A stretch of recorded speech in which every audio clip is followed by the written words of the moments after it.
Welcome to the Fantasy Football Hub YouTube channel. Today I am joined by Jian Batra to preview Game Week 26. Jian, pleasure to have you back on the channel. Currently sitting at a very healthy 25k, so very interested to get your thoughts. We'll have a look back at Game Week 25 for you before looking ahead to Game Week 26. And guys, Jian's just told me off camera that he has, or had before last night, we'll delve into this, but you had 4 possible routes for your potential moves this week, but you've now landed on what you think you're probably going to do? Yeah, I have indeed. Okay, so there's a lot to unpack there. I mean, if you guys have not seen a video with Jian before, first of all, where have you been? Secondly, you will know, or you may not know then in this case, that Jian does things a little bit differently.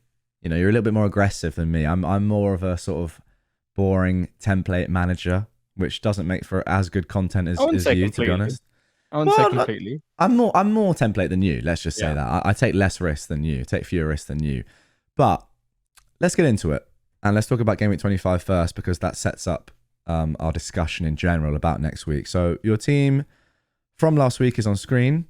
You played your assistant manager chip in Game Week 24 on David Moyes, and then Emery in 25. So that went pretty well, right? Despite the fact that you got a small red. Yeah, so in terms of the outcomes, I'm really happy. I think if you offered anyone who went Moyes and Emery 2 draws against the 2 Liverpool sides at the start of the game week, they would have snapped your hands off. And the other thing is Moyes had such a big win against Leicester with the 4-0 that it almost neutralized what Villa did in the first game against Ipswich, where they drew. So it ends up being an 8-point average over those 2 games, and then the other 2 do really well as well. So I'm quite happy with that. Yeah, that's true. A part of me is still like, oh, they got the draw against Liverpool. Could they not have, beaten 10-man Ipswich? Like, come on. They should have. I mean, they had the chances. I think Palmer had a brilliant game. I mean, he made about 3 brilliant saves, especially the one at the end. So, you know what? Fair play to them. And to be fair, even if they had scored at the end, it only would have been another 4 points. So it's not the end of the world. But there we go.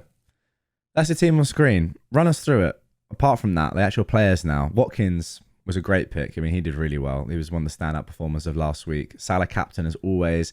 Dango as well. So yeah, just tell the people like who are the players that you brought in? What moves did you make last week to get your team set up to this point? Yeah, so I made 3 moves and a hit. I went Moyes to Emery, of course, and then I went Gordon to Dango, free up some funds. And also Dango's got such good prospects individually in terms of like the position he's playing and how well he's playing in terms of his form, but also the fixtures are there. He plays in 29. He might double in 33, so that's wonderful. And then I was actually eyeing up Watkins before the Gakpo injury, like even for a hit. I just really fancied his chances in this game week. I think even going forward in the next 3 fixtures, there's goals for him. And then when the Gakpo news hit, I thought it was an automatic. So I took the hit and I was quite happy. On the deadline stream, I was actually considering captaining him. And I'm really happy I didn't, because if I went there and I still lost after getting 15 points, that would have been quite annoying. So yeah, in terms of the moves, I'm really happy as to how the guys did. This is what I was saying to one of my friends. They told me that they captained Watkins, and I was shocked. And they were like, "Why are you shocked? Like, he's got Ipswich at home and then Liverpool at home." And I was like, "Yeah, sorry. Let me like qualify that. I'm not saying that I don't think he's going to do well.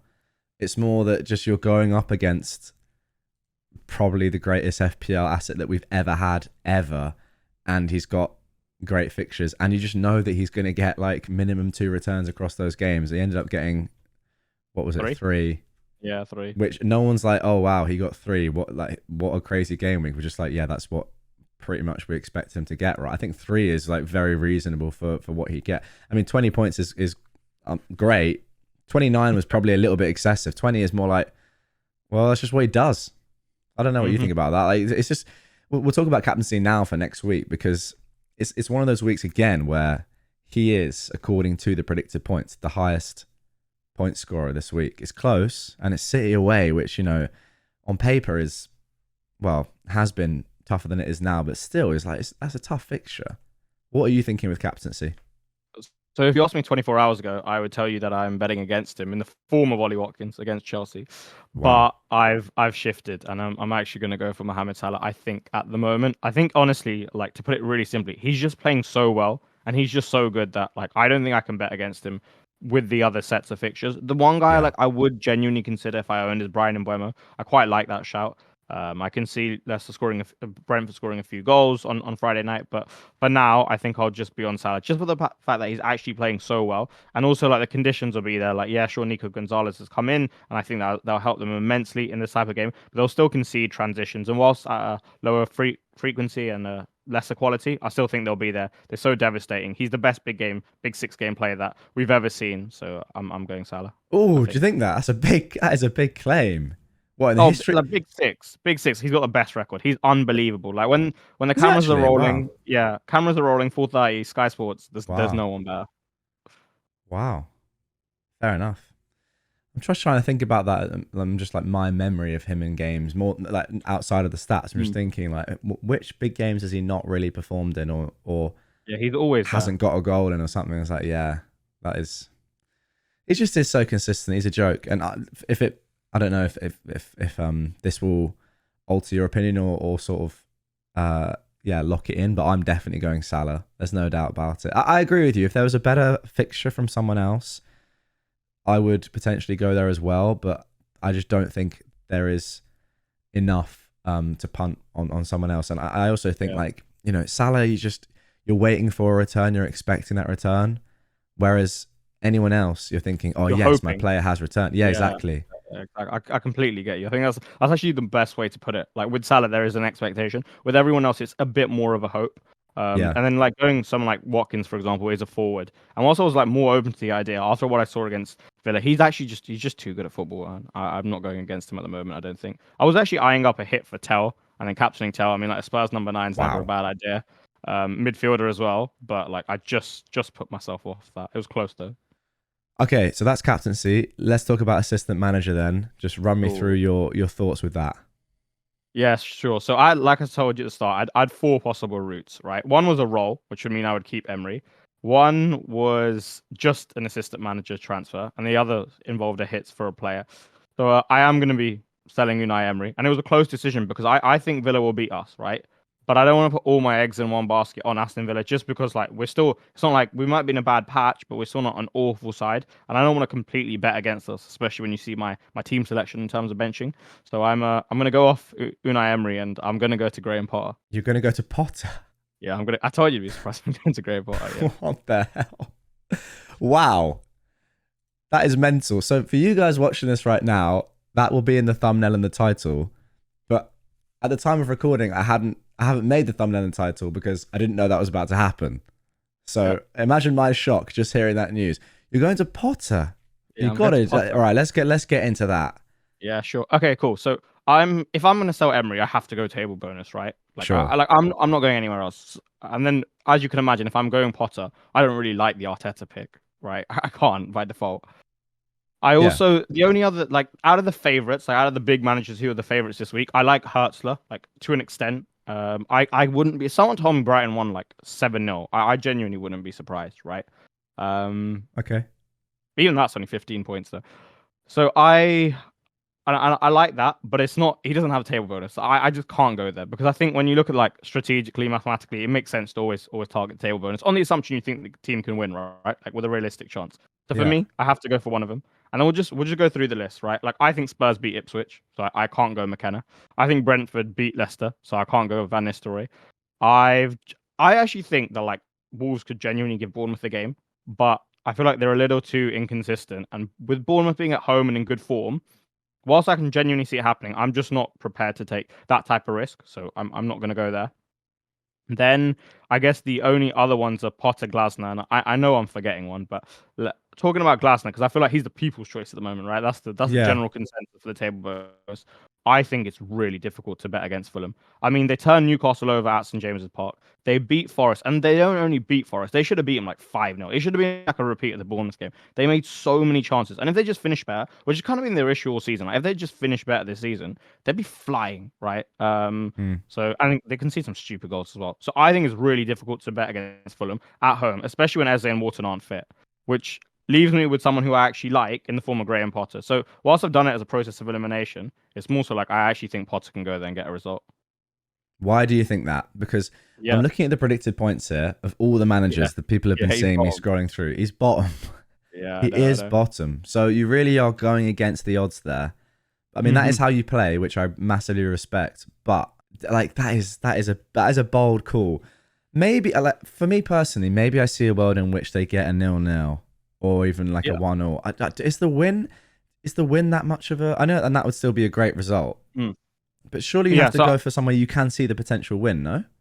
yeah, so I'll explain it. I mean, like, I get what you mean in terms of like the win and the draw. I think the win percentage is obviously like a fair bit higher than like I don't know most people, the bookies would say. Otherwise, I wouldn't be going there, right? Yeah. I think so. The first thing is like I think West Ham squad are far more suited to go into a back five. Oh, by the way, I know that people won't like this, and I know most won't agree with my reasoning. I think that's completely fair. That's It's fine. just my perspective. Firstly, I think West Ham squad are far more suited to playing in the back five. I think without like a certain type of physical profile, like within their number sixes, I think it's far more suitable to play a back five and have a slightly more aggressive centre back. So, and I think when they go in these big games, they employ that system, and I think that's helpful. I think they also have players which are a little bit more suited to that system as well, as opposed to their standard system where the wingers are a little bit wide and the usage of Kudus and Bowen slightly different. So, for example, Emerson at left wing back, I think is a decent threat. I think Kilman in a three is probably better as well. I think Kudus functioning as an inside forward as opposed to like having to ship him out wide on the left when he's a right-sided player. I think that works better as well, right? Even if he is on the left, functioning as an inside forward is better. And I think Bowen's got goals in him when he's like operating in these half spaces and they don't drag him out wide too much, right? Especially when he has like someone to facilitate combinations with him. So that's that. Paquetá's out, which isn't ideal, but it might be a blessing in disguise, just in case he chucks Evan Ferguson up front from the start. And if you look at Kudus, Evan Ferguson, Bowen in isolation, that's a good enough front three to score against anyone in the world at the moment. Like, I'm not saying it's the best front three in the world, but they've got enough talent to score against anyone in the world. You look at that as a sense of like transitional threat as a unit, and there's enough there whereby I think they can score. I don't really think that at the moment, with the current players Arsenal have out, they're necessarily going to blow this West Ham side away. Like I referenced the Yeah, I agree Chelsea with game. that. I referenced the Chelsea game, right, where where West Ham go with a back five and they go into this deeper, more compact block, and they weren't easy to break down. It's not like we made a flurry of chances. They would have had more time under Graham Potter now. I don't particularly like Rice's usage, where, like, for example, against Newcastle in the cup, he was so high, he was in between the lines and so high on that left eight side. I think Trossard against Wan-Bissaka, he might have a really tough time, like in a 1v1 sense. He's not really the creative type. From there, like you'd prefer having someone like Saka to solve that, but I don't think they'll create too many chances from there. Odegaard's not had the best time of it, and I think they lack transitional threat against West Ham just due to the players they have. Some of them, at least. Against the side, that's the best way to get at West Ham, I would say, given the physical makeup of this squad. So for all of those reasons, Wow. I'm going West Ham. Fair enough. And how locked are you? Are you locked into that? Yeah, probably like it's like 90+%. Like I'm more locked on that than I am the Salah captain. Like way more locked on that. Okay. Wow. That is slightly surprising, I've got to say. And I agree with you. I agree with all the sort of anti-Arsenal points in there. And I personally think that if Arsenal were full strength or close to full strength, or at least didn't have, yeah, but I'm saying I would probably go for Arteta as manager, just because I'm not sure about the other table bonus. It's the fact that they're not full strength, and I don't necessarily think they will 100% win that game. Is the reason I'm not going that. Like if I was offered 16, like 9 or 8 or 0, or 1, I would probably take the 8 or 9 usually. So I would do that, but I just don't think that is a guaranteed 8 or 9. For Arteta, like I can definitely see West Ham getting some sort of result. I still have Arsenal as big favourites, to be fair, but to go there as an assistant manager, wow, maybe a step too far for me. But I rate it. I feel like I think people perceive me to be a bit more like risk tolerant than I am. Like I just genuinely think it's the best option at the assistant managers. So like I'll do it, but I don't really let like any of the other stuff come into it, because I think that's where you start to become irrational, and like leading on emotion too much in that sense isn't great. Like using your intuition for picks, I think is absolutely great, and I do it regularly. But in this type of scenario, I think it's just going for like what you think is the most rational, regardless of what like anything else says. That's fair. So how do you like take on other information then when you? I feel like the bookies odds is one that has really become super popular as a metric over the last like couple of years, or maybe even this season. Yeah, I'm not 100% sure. Well, I understand why. I don't fully get it. I feel like people put way too much emphasis on these odds, and they see them too much as probabilities when they're not probabilities. They're betting odds. It's not like if you have 2-1 that say Arsenal are going to win that game, that's not or I'll say 1-1. It's not saying that Arsenal are going to win that game 50% of the time, which is what the odds are saying. It's saying that these are the odds that we've chosen to extract the most money out of bettors. It's not like 100%. Okay. Like, it's not saying there's a 50% chance. Yeah, that's I never thought of it like that. I don't. That use is what too it is. much, Like, United odds. yeah, United odds you are actually make always a great much point. shorter than they should be because there are more United fans, so there'll be more people betting. Ah, okay, that's a really good point. I didn't know that. Well, looking at the betting odds going forward, I'll take that into account. I use it a bit. Like I'll always look at it, right? Like without a doubt. And like you said, it's become so popular. Like it kind of came out of nowhere. It's become so popular. So I'll always look at it. But the main thing for me is just like my own eye test and intuition as well. I use that quite a bit. Yeah. And I really changed how I like play FPL this season because I just wasn't happy with how I was doing like previous season. So like I really just like use a lot of my eye test. I don't really use like too much else to be honest aside from that. I have a couple people that like I speak to like regularly, and they'll give me their opinions just because they play the game in the same way as I do, and then I think that helps as well. Okay. Now, if you weren't to go for Potter, Mm. and you were to go for someone else who like more like the popular picks, I would suggest on YouTube, Twitter, whatever. Where would you rank sort of the other assistant managers that are up for table bonus this week? So let's do McKenna, Glasner, and Van Nistelrooy. Okay, cool. I remember the other one was Juric. I was just talking. Yeah, about I did him, see him, yeah. but I didn't even bother mentioning him because you said 7-0. I was like, well, Yeah. not really much of an option then. Yeah, that's the thing. That like Brighton are the type of team to like lose to them, like Yeah. just like beat Chelsea 3-0 on the news. But like I wouldn't be going there. How would I rank the other three? So I go McKenna at the bottom because I think Spurs win. That won't be. I feel like that won't be too. I've seen like a few people actually go there, and people like that fixture, and I understand it. But for me, I think Spurs win. I think they got too much at the moment. Okay. And then out of the other two, I would go Ruud van Nistelrooy at the top, and then Glasner second. Okay. Wow. I like Fulham at the moment. I'm not interested betting against them. Why am I so like I'm so keen on this Ipswich fixture against Tottenham? Where are you going, by the way? Probably McKenna. Okay. I'm not quite sure why. I don't have it's a gut feel, and it's based on like the matchup and me thinking that Tottenham are looking good, but are they really? They play against United, who are horrible. They lost to Ipswich earlier in the season. This sort of thing. Yeah, I think it's like a fair pick. Like I don't think anyone can say like, oh, it's like a really bad decision. I think they might say that about Potter, but not so much McKenna. I mean like they've got firepower, right? Like Liam Delap is good enough to always just get you something. Like just look at the Villa game, right? But he's a top player. It's a big problem to deal with as well. You've got Hamari Hutchinson, you've got Leif Davis. It's at home, the ground be bouncing. Spurs are also like so inconsistent and have had a bad season. So like I get where you're going there. I just think like on the day they'll turn up and like they've got too much quality basically. That's the thing. I'm hoping on the day they don't. I'm banking on the inconsistency, and I'm thinking there's a good chance that they just go back to how they've been playing throughout the majority of the season, where for a period of time they'll just be terrible. Then they'll suddenly be good again. You're like, oh, what's happened? But that is mainly what I'm banking on. But we'll see. I think I'm likely to go there, to be honest. Let's go back to your team now, and just walk me through it. And you said you've got some. Well, you do have some benching dilemmas.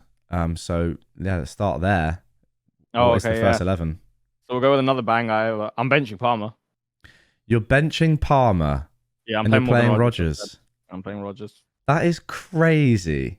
I don't think like okay. I get why you would say that, but like I just think they beat us. So you may ask penalty. Like, why. Yeah, but like, he has to get the penalty first. Also, there's no Jackson as well. So like, there's no Jackson. Madueke went off with a hammy against Brighton. So it's like who's going to win the penalty? Because I don't know. Like we're barely even getting into the box in the first place with how we're playing at the moment. Yeah, but football is football. Yeah, but I think Rodgers is like crazy. a big game player. Like I look at his personality, and I feel like that's someone who loves the limelight in a good way, like not in a bad way, in a good way. And like I just think these type of games he'll rise to. And I'm quite happy to play him. I think they'll get chances in this game. So I'm quite happy to play him. So that is what you meant earlier by backing Villa or going against. Wow. And I'm a Chelsea fan as well, right? Yeah. So like Like I don't like the only reason I'm not going Emery is because like if Chelsea draws, like kind of catastrophic. Like to get like what like 4 points or 5 points out of your system manager when I have a table bonus manager that I like sitting right there, or like in a relative sense, right? Like I preferred Emery and Moyes, but like this will do nonetheless in Potter.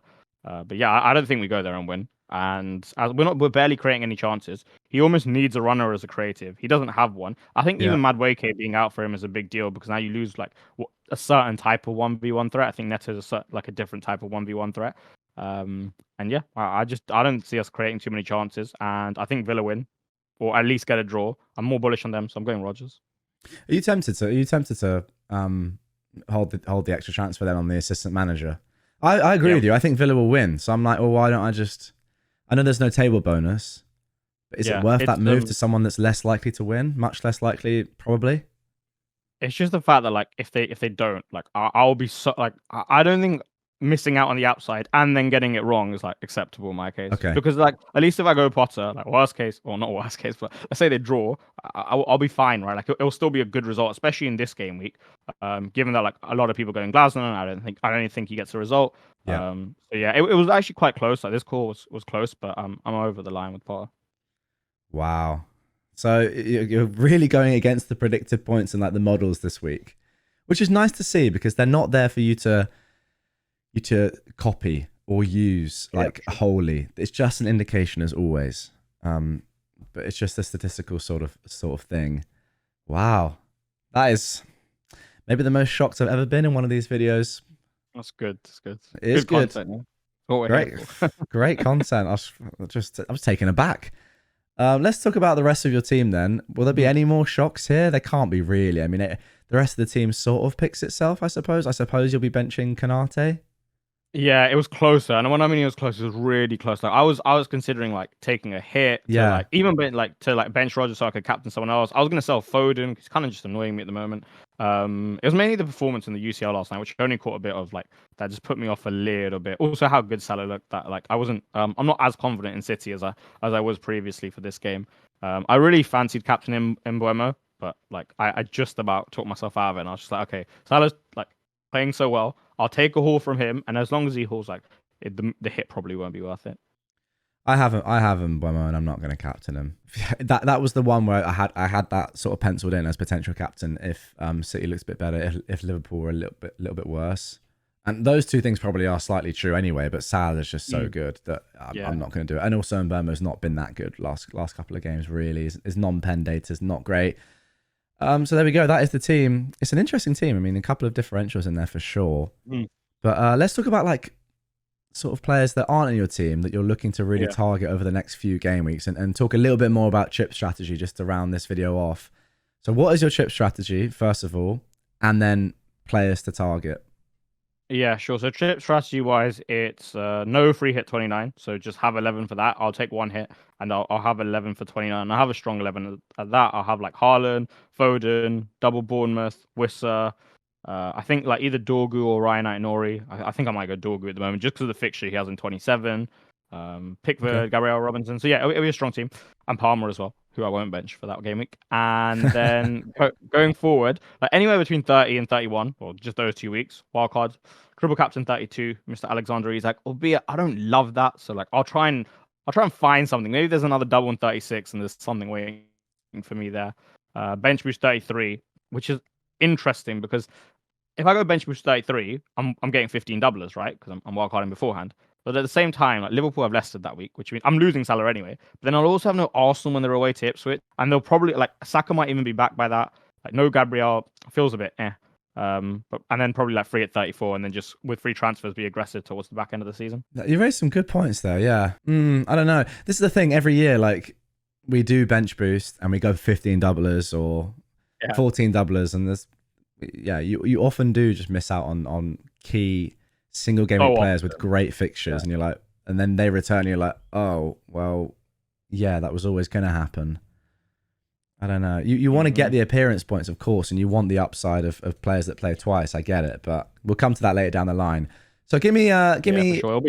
It'll be tough. Give me one player per position that you would love to have in your team right now? I mean, you have Pickford, let's start in goal. You have Pickford, and he's pretty good, right? I mean, I don't know Yeah. why you'd sell him. He plays in 29. Yeah, I wouldn't sell him at the moment. I think he's actually the best keeper to own. Like even against Palace, for example, that was a whole like fixture. They don't concede that one goal, and he's on like an 11, 12 pointer. I know you can say that for a lot of games, but like Everton do grind out those Yeah. type of results, and they're playing so well. So yeah, at the moment, I think he's the best until 29, 30, and I think it's probably Henderson, given he's got the double, especially in like 32. It's a bit earlier. So Okay. I'll go Henderson after that. In defense, if I had to pick one asset to own in defense, can I say none of them? I don't think there's a single one that I'm like, oh. Maybe I Nori like soon enough just because he plays in 29 and has a good fixture. So I'll say he's the one on the radar because Wolves look better as well.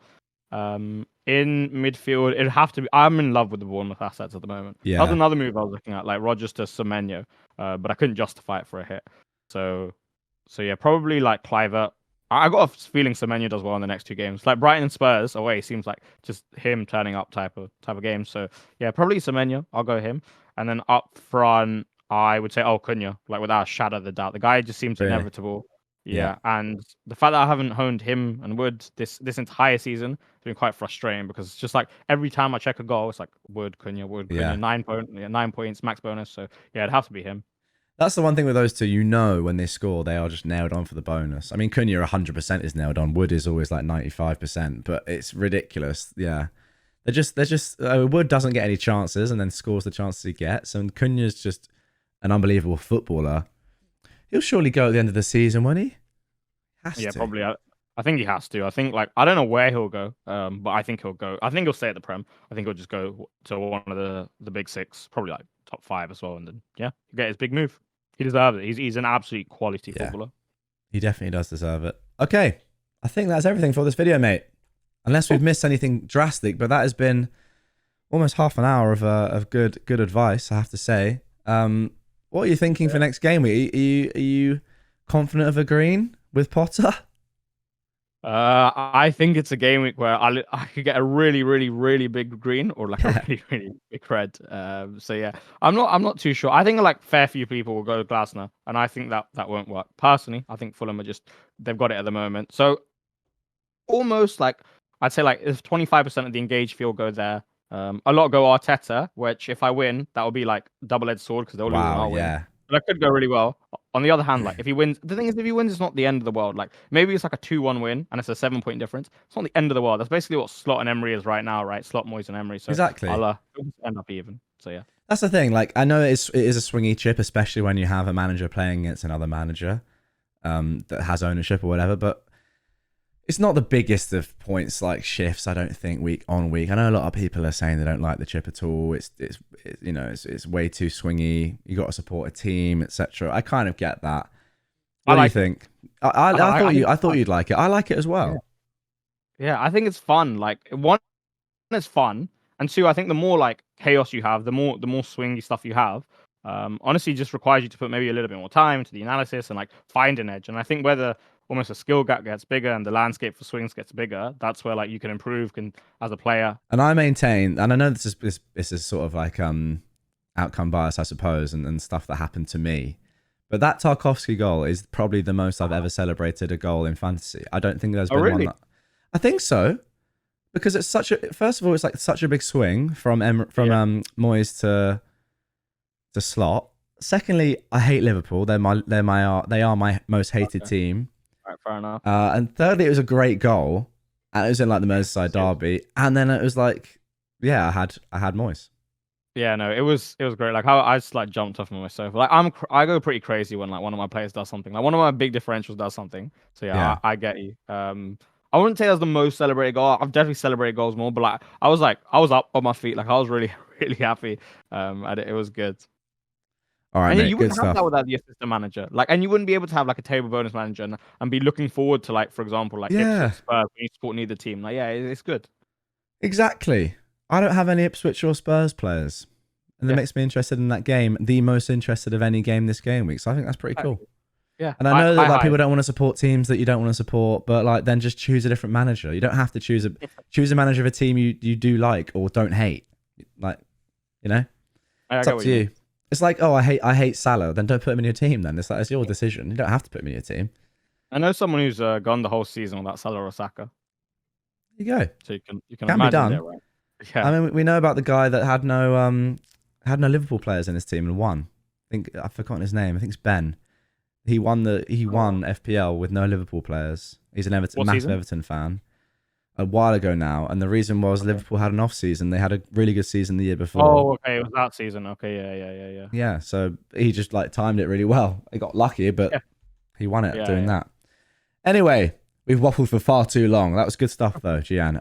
Gian, tell the people if they want more of you, and you're uploading very regularly now, which is great to see.